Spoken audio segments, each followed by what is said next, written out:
I've put this one off long enough. I really, really need to get into this one, and I don't think I really need to explain why.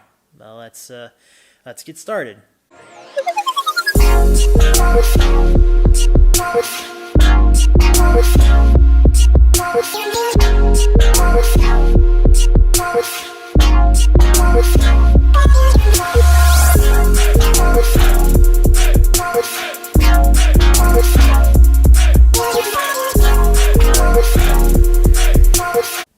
Welcome back to Y.E.S, everyone. Today we are talking about 30, the fourth studio album released by Adele. The graces of Adele's voice have returned, and they are very welcome, and we are now going to talk about what works, what maybe doesn't, and I'm curious to know what everyone else is thinking about this album.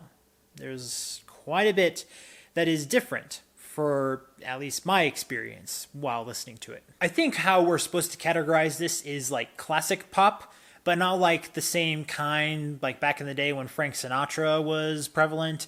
That was considered pop music also, but we all know it had a jazzy element to it, and now we just call it jazz music. But Adele doesn't steer far away from a lot of interesting and unique production. She has her moments where she switches things up, but I wouldn't necessarily say that there's a whole lot of non-classy oriented elements that she usually keeps inside these parameters, which I think she is self-aware of, because I think she knows that this is how her artistry is, and this is just who she chooses to be as an artist also. Now, having said that, I think that this album, compared to her last few, does have a little edge to it. Not edgy, just an added edge to it. There are some obvious heart-wrenching moments in here where you can just kind of feel some pain that she's gone through. If you do follow Adele, then it's no secret that she did go through a divorce recently, and that in part has affected some of her music here. In the artistic kind of way, not in the downgrade kind of way. And the mood of this album does uphold itself pretty well, and it makes me want to talk about a couple of songs, so let's find some highlights. The first one I'd like to talk about is the single Easy on Me.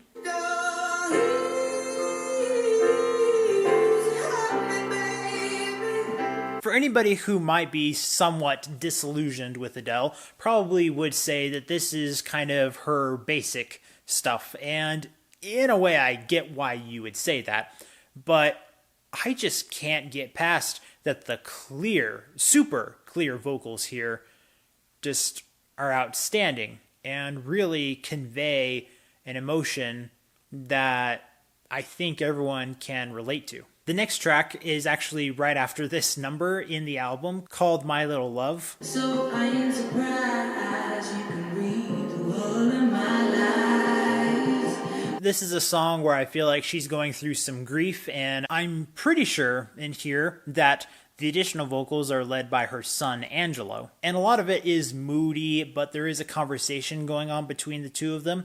And it is kind of funny because normally that's something that I would get really annoyed by, and I don't really know if I have a reason as to why I don't.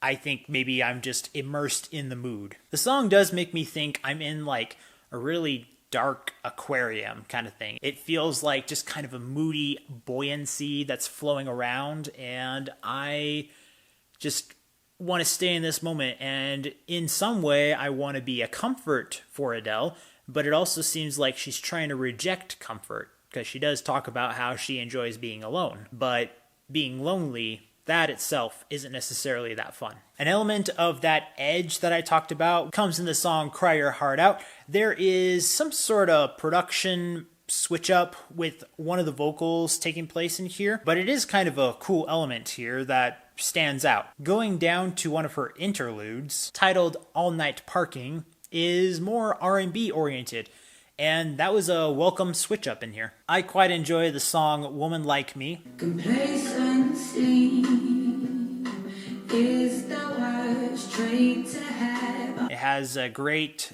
acoustic intro, and it makes me think of the most positive way of enjoying a melodic French coffee shop slam poetry setting here. And the overall message here is that she doesn't like it when she is dealing with a man that is complacent with a lot in life. And it makes sense. You want drive. You don't want someone to be annoyingly driven, but drive is an important element to have. And then we kind of close out the album with some more ballady oriented songs, like the song To Be Loved, which by the way has a great ending, and the song Love is a Game that has accompanying vocals in the background that are a nice complementary element that brought a smile to my face. So yeah, some pretty nice descriptions of a couple of songs here. I think some people are going to adore this album. Some people are going to tremendously praise this album because it's Adele. I mostly want to praise this album. I don't think that this album was too repetitious like I've heard some other people say about just her overall style, but I do think that maybe a few switch-ups could have benefited the album in small moments, not big moments, but in small moments. But nonetheless, I took this album to be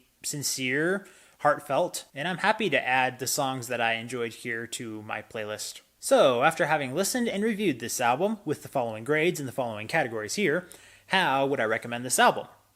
I am going to give it a yeah. I guess there is a part of me that wish I was blown away by a couple more moments, but you can't really complain a whole lot about this album. In the end, this album probably is only brought down probably by personal nitpicks. But the dedication, execution, and delivery, yeah, she brings it. She brings it again. As always, thank you so much for watching, guys. If you want more Yes in your life, be sure to subscribe to this channel so you can discover, promote, and review the best in entertainment that'll make you say yes.